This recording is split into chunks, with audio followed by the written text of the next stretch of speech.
sesi ini kita akan banyak berbicara tentang kiprah Bapak Dr. Engelbert Lasut di Partai Demokrat yang baru saja 2 bulan lalu diberikan amanat sebagai ketua. Pak Ketua,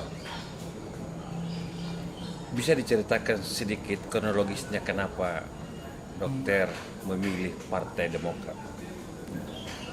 Oh iya, memilih Partai Demokrat itu saya coba realistis. Iya. Bahwa ada keinginan besar saya untuk kemudian mempersiapkan infrastruktur politik. Iya.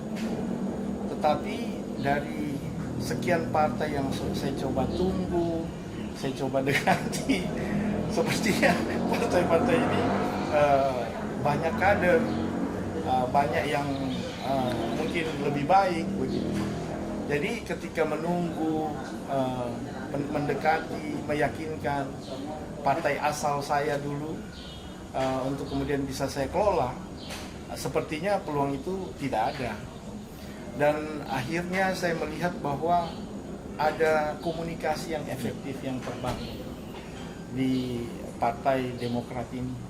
Partai Demokrat ini justru memberikan gambaran bahwa mereka bisa menerima saya di situ. Saya kaget juga ketika Partai Demokrat mau menerima saya sebagai langsung menjadi pimpinannya, ketua Secara DPD. aklamasi ini.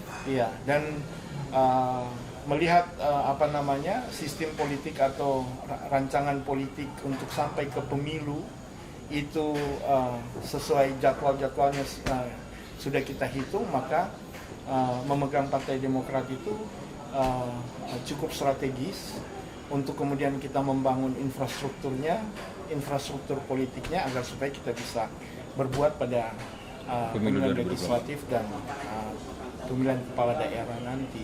Seperti itu yang saya gambarkan, dan saya merasa cukup enjoy ketika berbicara dengan Pak AHY, Pak Agus Harimurti Yudhoyono. Iya. Beliau sudah memberikan gambaran bahwa kita mempersiapkan dulu infrastruktur untuk kemudian kita gunakan pada saat kita berkompetisi secara politik. Jadi ada kawan-kawan di daerah, apakah bupati, wali kota, saya menyampaikan ke mereka bahwa kalian yang memiliki keinginan untuk kemudian masuk di kepala daerah, apakah bupati, wali kota, itu kemudian hari ini yang saya lakukan adalah mempersiapkan infrastruktur itu bagi kalian gitu. Kita sehingga saya kan seperti itu tugasnya, mempersiapkan infrastruktur. Kita hadirkan anggota DPR, DPRD kabupaten atau provinsi, kemudian kita bisa berbuat pada pelaksanaan pemilihan kepala daerah. Jadi saat sekarang ini saya ingin membentuk jaringan-jaringan di partai politik Demokrat itu agar supaya kita bisa minimal kita bisa mendekati popularitas dan elektabilitas dari partai-partai yang sudah lebih dulu ada. Tapi Partai Demokrat itu juga pernah hampir memenangkan kompetisi politik pilcaleg di Sulawesi Utara ini. Sehingga saya tidak merasa kesulitan untuk kemudian merangkul, mendekati, membangun kembali hubungan dengan para tokoh-tokoh politik untuk kemudian mereka bersama-sama di Partai Demokrat, ya kita berjuang. Saya katakan Partai Demokrat ini bukan seperti organisasi ABG begitu, seperti Pramuka atau Karang Taruna, di mana mereka dituntut untuk hadir rapat-rapat. Itu bukan gaya saya memimpin partai. Saya memberikan kesempatan mereka yang mau berbuat dan memiliki ide untuk berbuat, mengabdi pada masyarakat lewat calon anggota legislatif atau eksekutif. Ya, mereka menggunakan Partai Demokrat sebagai fasilitas untuk bisa ikut dalam kompetisi. Dan hari ini saya berusaha betul untuk menyiapkan infrastruktur politik itu bagi semua banyak orang. Oh iya, yang saya maksudkan infrastruktur politik itu pengurus. Jadi yang saya akan bentuk itu ya ini sebenarnya strategi, tapi itu sebenarnya umum saja Iya, strategi iya, ini, iya. bahwa saya tidak mau di satu daerah, satu desa atau lingkungan tidak ada Partai Demokrat. Itu target saya sekarang ini, semua lingkungan 11.000 lingkungan di Sulawesi Utara ini harus ada Partai Demokratnya begitu. Jadi yang saya isi seperti itu. Jadi saya sementara mendorong kawan-kawan itu sudah mulai konsolidasi perlahan-lahan. Mereka laporkan pada saya bahwa itu yang saya minta. Jadi kalian mau jadi anggota DPR, mau jadi anggota DPR kabupaten, provinsi, atau pusat, persyaratannya hanya itu. Kita membentuk itu. Jadi saya membentuk infrastruktur partai politik, dan tiap caleg itu, calon legislatif itu membentuk infrastrukturnya Di sendiri, bawahnya. difasilitasi oleh jaringan partai. Jadi kalau misalnya di lingkungan satu, di desa, misalnya desa Kokole misalnya, dia jaringan partai ini membantu calon legislatif untuk membentuk tim sukses mereka masing-masing. Jadi seperti itu yang saya buat untuk bahwa partai politik ini bukan digunakan oleh satu orang. Jadi saya punya pengalaman ketika ada partai yang meminta untuk kemudian berkontribusi di partai. Ketika saya iakan, pada saatnya kita ikut di dalam kompetisi politik, mesin partai kemudian diarahkan pada satu orang atau pada orang lain. Itu membuat kecewa dan membuat nanti mereka yang akan ikut rasa ragu-ragu. Dan saya merubah cara berpikir ini agar supaya partai bisa bertindak adil, bersikap adil pada kader-kadernya. Seperti itu yang rancangan partai politik yang yang saya sementara rancang dan sementara kita lakukan. Ya. Ini rencana saya dengar sudah mau pelantikan kepengurusan untuk Partai Demokrat Sulawesi Utara. Rencana kapan dan di mana?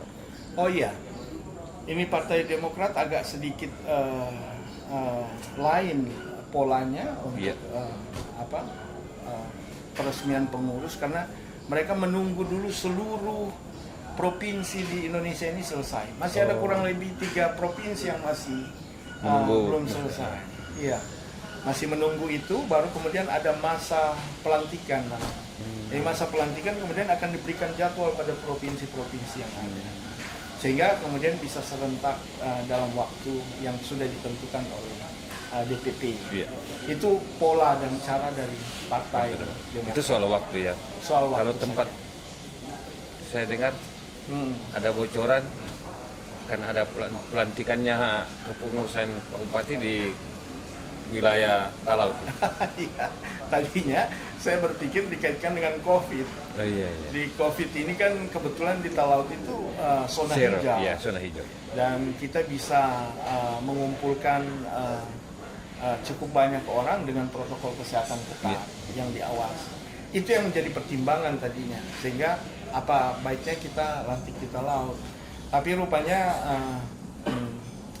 pihak DPP juga menginginkan agar supaya dilaksanakan di pusat ibu kota provinsi. Jadi tidak masalah, itu kan kita gunakan daring juga bisa. Iya. Sehingga walaupun kita lakukan pelantikan di satu tempat dihadiri oleh secukupnya sesuai izin dari Satgas mungkin, kemudian kita bisa daring dengan pengurus yang jauh. Iya, pengurus yang jauh, sehingga mereka bisa hadir optimal. Seperti itu yang kita sudah rancangkan. Gitu. Pak Bupati, ini ada yang mengatakan dengan Pak Eli memimpin Partai Demokrat Sulawesi Utara, orang sudah akan membaca bahwa Pak Dokter ini akan serius maju di Pilkada Gubernur Sulawesi Utara mendatang. Betul atau hoax itu? Sebelum saya menjawab itu saya bilang, ini arah politik kita, target politik di Partai Demokrat. Partai Demokrat ini kita berusaha untuk berpihak pada banyak orang. Saya lebih terpengaruh oleh gaya atau opini atau sikap politik yang disebutkan option of the poor, begitu. Jadi kita berpihak pada orang-orang lemah begitu. Itu gaya yang saya coba terapkan di Partai Demokrat. Sehingga kita bisa melihat apakah ada kebijakan-kebijakan politik yang berpihak pada masyarakat, itu kita dukung begitu. Jadi saya sudah meminta pada seluruh anggota DPRD di provinsi maupun di daerah, kita memberikan dukungan kepada pemerintah provinsi atau pada pemerintah daerah yang melakukan fungsi-fungsi pemerintahannya untuk seperti contoh melakukan penanganan COVID dengan optimal. Itu adalah pola berpihak pada rakyat. Sehingga saya mendorong, saya sudah sampaikan pada fraksi di DPRD provinsi, seperti semua kebijakan pemerintah provinsi yang berpihak pada rakyat, yang dalam penanganan COVID, dalam pembangunan yang berpihak pada rakyat, dukung. Kita harus memberikan dukungan kepada pemerintah provinsi.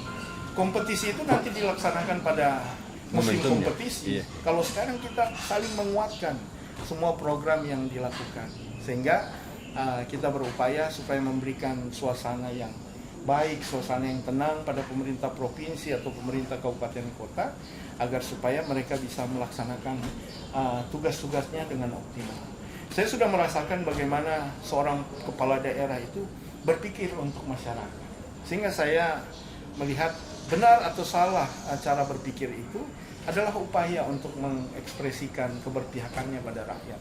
Sehingga saya sudah mendorong untuk Partai Demokrat di Sulawesi Utara ini adalah partai yang berpihak mendukung semua program-program pemerintah yang berpihak pada rakyat. Begitu kebijakan yang sudah saya sampaikan. Sehingga kemarin ada pertanyaan-pertanyaan, ada misalnya contoh, ada wakil ketua DPR provinsi datang dari Demokrat, Pak, gimana ini, kita harus mengkritisi atau kita harus lawan ini? Tidak boleh begitu. Kita harus memberikan dukungan. Terima kasih ketua, itu sudah bagus. Ternyata mereka juga ingin untuk sama-sama dengan pemerintah.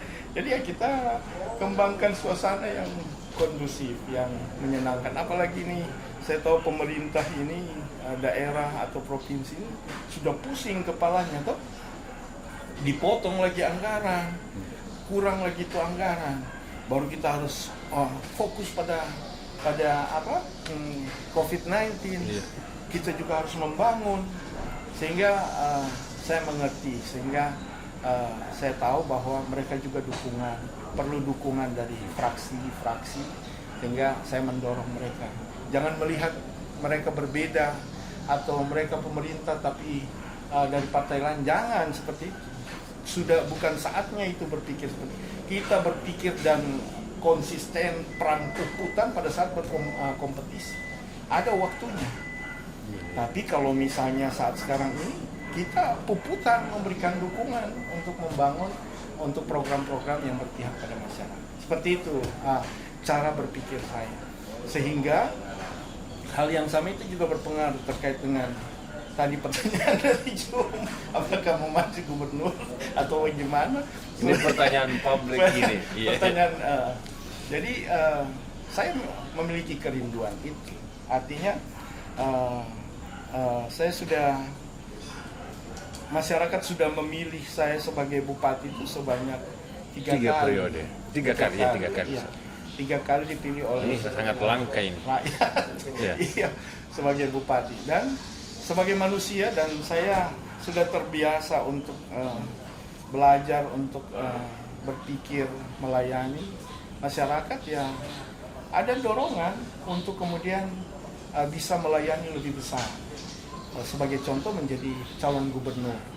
Saya pada saat sekarang ini tentunya dengan memegang Partai Demokrat ini, yang saya lihat sebagai jembatan untuk bisa ikut sebagai kompetitor di dalam pencalonan gubernur. Saya bisa melihat ini, jika kemudian Partai Demokrat kemudian bisa mendapatkan dukungan masyarakat di pemilu mendatang, maka itu berarti masyarakat memberikan signal saya bisa maju atau tidak, begitu.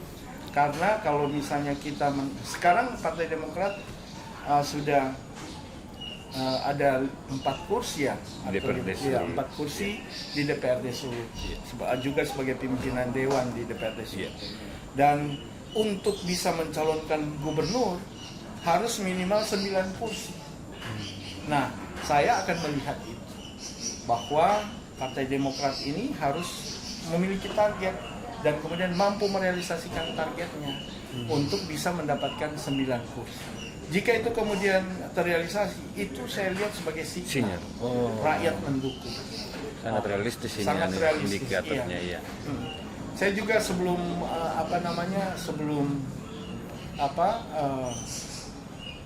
mengambil langkah-langkah, 1 minggu lalu itu saya lakukan survei. Iya. Survei tentang apa yang diinginkan oleh rakyat begitu. Masyarakat menginginkan saya atau tidak sebagai calon gubernur, dan apa yang mempengaruhi masyarakat itu sehingga elektabilitas partai itu kemudian bisa meningkat. Dan ternyata dari hasil survei itu masyarakat, elektabilitas partai politik atau dukungan masyarakat itu bergantung pada siapa pemimpinnya. Itu faktor yang paling besar, sehingga saya kemudian melihat seberapa besar sih Ely Lasut dianggap sebagai pemimpin atau yang diharapkan sebagai pemimpin. Iya. Jadi dari hasil survei itu saya lihat luar biasa begitu. Masyarakat ternyata saya berterima kasih sekali, walaupun tadi tidak usah bilang kan hasil surveinya nanti ada secara khusus kita kasih untuk rilis rekor nanti hasil survei itu kemarin dilakukan oleh Indikator dan itu sudah sedikit sudah dikeluarkan. Saya ingin melihat seberapa besar Hillary diinginkan oleh rakyat. Misalnya anak saya itu ternyata luar biasa begitu. Angka persentase Hillary diinginkan dan didukung sebagai wakil rakyat itu hampir 31%. Begitu. Dan itu sangat tinggi begitu. Saya bersyukur anak ini seperti itu begitu.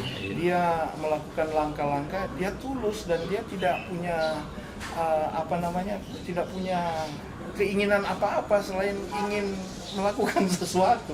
Dan saya bangga dengan Hillary. Dia melakukan tugasnya, dan kebanggaan itu bukan dilihat dari apa yang dia lakukan, tapi dilihat apa yang terbaca oleh masyarakat. Dan itu kalau dihitung kursi, Hillary ini boleh dapat sampai 12 kursi untuk hari ini, misalnya untuk dukungan masyarakat hari ini. Begitu. Dan itu saya bersyukur sekali itu bisa terjadi. Kemarin Dok, kami mengikuti misa 1 tahun meninggalnya Ibu Teli. Ada politisi senior Golkar, mantan kepala daerah, menyatakan melihat orang yang datang itu juga salah satu indikator. Tanya Dr. Ely, ini memang sudah waktunya memimpin Sulawesi Utara. Kata beliau. Saya meminjam kata beliau. Dan proses itu memang sebenarnya harusnya terjadi, tapi kehendak Tuhan sempat tertunda katanya. Dia mengatakan itu. Seorang politisi yang berbeda warna dengan Pak Dokter. Dan dia melihat bahwa sudah waktunya nanti. Iya, tapi nanti itu kita bicarakan Pak Bupati. Dok, ini kan sebagai ketua Demokrat, Hillary seorang politisi Senayan, partai yang berbeda dengan ketua. Bagaimana komentar Hillary, dan mungkin orang akan bertanya bagaimana bisa mengelola perbedaan ini? Oh iya, sebenarnya bagi saya Hillary itu biasa-biasa saja. Saya di Demokrat, Hillary di Nasdem. Karena sebelumnya Hillary itu diminta untuk jadi calon dari Partai Nasdem itu ketika saya ketua berkarya. Kan waktu itu saya ketua berkarya. Iya, betul. Waktu itu Pak Tommy Soeharto minta saya untuk memimpin partainya, dan saya iakan, dan kemudian saya coba. Waktu itu sebagai ketua berkarya, saya komunikasi, waktu itu kebetulan ketemu dengan Pak Surya, Pak Surya waktu itu minta anak-anakmu saja, saya minta untuk Nasdem. calonkan di Nasdem. Pak, saya ketua berkat, tidak masalah. Dia minta itu, beliau minta itu. Sehingga waktu itu saya bersyukur ya oke lah, karena Hillary dan mamanya juga suka di Nasdem waktu itu. Mereka ya saya tidak bisa tahan. Hillary mengambil sikap, oke dia dicalonkan oleh Nasdem. Ketika itu saya ketua berkarya. Iya. Dan waktu itu saya sudah situasi politik seperti ini tidak boleh saya alami begitu. Saya datang ke Pak Tommy waktu itu, Pak Tommy Soeharto. Pak, anak saya sudah dicalonkan dari Nasdem. Jadi saya minta maaf, saya tidak bisa seperti ini. Saya tidak bisa pura-pura gila untuk tidak mendukung anak saya. Tidak bisa itu. Saya tidak mau. Saya pasti mendukung dia begitu. Itu Hillary. Jadi saya saya minta berhenti dari ketua berkarya waktu itu. Tapi sesudah Hillary dijadikan calon. Dan akhirnya Pak Tommy waktu itu bilang berhenti tidak masalah, tapi nggak usah bilang. Tidak perlu diumumkan. Jadi saya sudah berhenti, nyatakan diri berhenti dan dilanjutkan oleh Pak Paulus waktu itu sebagai ketua berkarya. Tapi saya diam-diam saja agar supaya Pak Tommy minta supaya saya tidak ribut-ribut karena waktu itu kasihan sudah mau mendekati pemilu. Tapi setelah itu juga masih banyak beberapa fraksi yang kemudian terbentuk dari Partai Berkarya. Dan inilah yang saya katakan tadi bahwa Hillary itu hadir ketika saya memegang Partai Berkarya. Dan Pak Surya itu tahu bahwa saya kemudian pada saat berkarya kemudian Hillary mengambil sikap di Nasdem. Sehingga waktu saya dulu pernah mau calonkan diri sebagai gubernur, saya coba pasang logo Nasdem. Waktu itu logo Nasdem. Wah ribut itu pengurus. Wah ini Pak Eli kan bukan kader Nasdem begitu. Dia kan ketua berkarya. Masa pakai ya saya mengerti juga. Karena waktu itu saya belum direkrut sebagai anggota partai atau pengurus partai. Sehingga ketika saya dari situasi yang kosong, tidak memegang partai, kemudian saya pegang Partai Demokrat, saya bukan berpindah dari Nasdem. Saya berpindah dari yang tadinya ketua berkarya dan berhenti. Tapi karena tidak direkrut, saya tunggu-tunggu. tidak juga mungkin banyak sekali kader yang dan saya juga tidak mau untuk kemudian seolah-olah merampas. Dulu saya disuruh menjadi ketua Golkar, berkompetisi, berhadapan sama Ibu Teti. Saya telepon Ibu Teti, Ibu Teti, kalau saya mau, saya bilang dulu. Kita kalau ditunjuk kayak kita suka. Tapi kalau mau menjatuhkan Ibu Teti, saya nggak mau. Begitu. Dan saya telepon Ibu Teti. Itu sudah jadi prinsip hidup. Sudah jadi prinsip saya. Saya nggak mau untuk kemudian menjatuhkan atau kemudian menghalang-halangi orang untuk kepentingan saya. Tapi kalau memang sudah keputusan dari saya tidak mau itu inisiatif dari saya. Jadi gerakan-gerakan di Golkar kah, di partai mana yang beberapa saat itu sudah diisukan, saya tidak pernah mengambil inisiatif sendiri. Untuk kecuali yang lalu pernah saya dipanggil oleh ketua partai, misalnya ketua partai Golkar atau pimpinan, saya pernah dipanggil. Bicara kita. Tapi untuk kemudian minta tanda tangan, bukan saya itu. Waktu menjatuhkan Bu Teti, bukan saya. Dan saya diam-diam. Ketika mereka berpikir bahwa saya sudah berusaha untuk melakukan atau mengganti orang, saya nyatakan, saya datang di Demokrat karena tidak ada yang saya robohkan. Tidak ada yang saya bunuh, tidak ada yang saya singkirkan, karena mereka membutuhkan ketua. Saya datang sebagai ketua di sana. Dan ketua menyerahkan itu. Dan ketua menyerahkan itu pada saya dengan tertib. Mereka senang juga. Pak Mor, kasihan juga itu Pak Mor. Dengan logo. Dengan logo. Pak Mor itu datang pada saya, dia bilang, Pak Eli, Partai Demokrat butuh Pak Eli, begitu. Saya serahkan Pak Eli saja ini. Saya bilang betul-betul Pak Mor, ini jabatan terhormat loh, begitu kita bilang Pak Mor. Tapi Pak Mor bilang ya dia waktunya dan Menyerahkan. aksesnya mungkin dia terbatas. Dia minta saya untuk melanjutkan kepemimpinan, sehingga dia menyerahkan itu dengan besar hati, dengan gembira, dan saya habis itu makan-makan sama dia, kita jalan-jalan sama-sama, kita berkomitmen menjadi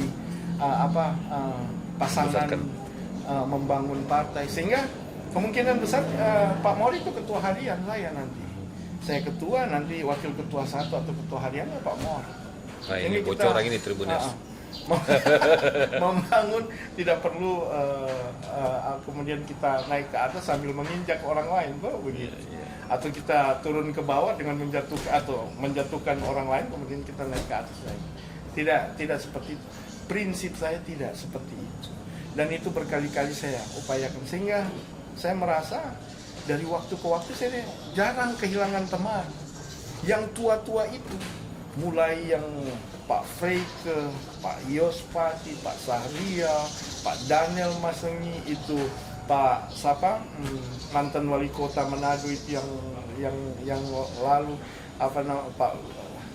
Pak Vicky. bukan sebelum Imba Pak yang senior itu tiba-tiba kita lupa. Pak Imba, semua itu berkawan baik. Padahal dulu kita berhadapan-hadapan. Dulu saya berhadapan dengan Pak Freike untuk jadi ketua Golkar. Saya disuruh mundur, padahal saya sudah menang satu Karena Pak Abu Rizal minta saya mundur, ya saya mundur. Begitu. Waktu dengan Pak Imba, kita berhadapan. Saya tidak takut, saya bilang sama Imba. Waktu dulu kita berhadapan, dan Imba tahu. Tapi sekarang kita berteman baik. Karena saya tidak pernah mencurangi mereka, begitu. Saya tidak pernah berbuat curang ke mereka, sehingga kita bisa merajut kembali hubungan tanpa ada kompetisi lalu biasa toh, kompetisi politik. Tapi saya dari dulu seperti itu, tidak mau kemudian menjatuhkan orang lain hanya untuk kemudian merebut sesuatu dari mereka. Saya berusaha untuk, dan kecuali itu berbeda pada saat kompetisinya pemilihan kepala daerah dan sebagainya. Pak Ketua, waktu mau bergabung di Demokrat sudah bicarakan dengan anak Hillary. Dan apa komentar dia? Iya betul itu. Saya bilang sama Hil, aduh Hil, Papa ini sudah mau masuk Demokrat. Pak, kok bagaimana kita dah? Iya. Kita bilang mesti dewasa. Papa mau ambil langkah-langkah ini karena Papa melihat ada jalan yang mesti Papa jalani di situ. Jadi waktu kita sepakati, kita bilang Hil mesti yakinkan pada pengurus pusat bahwa Hillary itu adalah Hillary yang mandiri, bukan Hillary yang ada di bawah bayang-bayang dari Papa, begitu Hillary. Kita mulai mengajarkan ke Hillary itu kemandirian, cara berpikir bahwa dia harus berusaha, dia harus membangun jaringannya sendiri, dan itu sudah terbentuk. Betul. Kita kadang-kadang heran, itu anak itu sekarang ramai sekali orang datang-datang. Saya saja sudah kurang itu. Ini saya lihat kalau ada anak-anak yang dianiaya, anak Hira melapor. Iya, itu anak itu dia membangun jaringannya sendiri, dan dia sudah mulai membentuk jaringannya sendiri. Dan saya pikir model politik yang bagus sih. Saya silahkan dia membangun sendiri jaringannya, sehingga saya bilang Hil, Papa tidak selama-lamanya disukai masyarakat, begitu. Papa kan manusia biasa, begitu. Dan sekarang mungkin kalau lihat survei, Papa sangat laki-laki keren yang paling disukai di Sulawesi Utara itu langsung kan dari survei, sehingga saya bilang tidak selamanya seperti itu. Sehingga Hillary adalah Hillary yang sendiri, Hillary yang mandiri. Saya bersyukur sekali dalam perhitungan hasil survei itu kurang lebih ada 400-an ribu warga Sulawesi Utara ini itu strong supporter saya, begitu. Jadi ada top of mind mereka untuk memilih saya sebagai pemimpin itu kurang lebih 400 ribu. Itu signal saja berapa hitungan. Dan itu sangat-sangat tinggi. dan potensi secara pribadi untuk mendapatkan suara saya sekitar 600.000 dan itu sudah dihitung per orang begitu dari jumlah prosentasenya. Nggak usah mengatakan yang lain berapa, tidak usah saya katakan begitu. Tapi begitu kira-kira gambar. Belum kalau dikolaborasi dengan calon lain. Jadi saya sudah bilang ke Hillary, semoga pendukung Papa bisa bersimpati ke Hillary dan Hillary membentuk komunitasnya sendiri.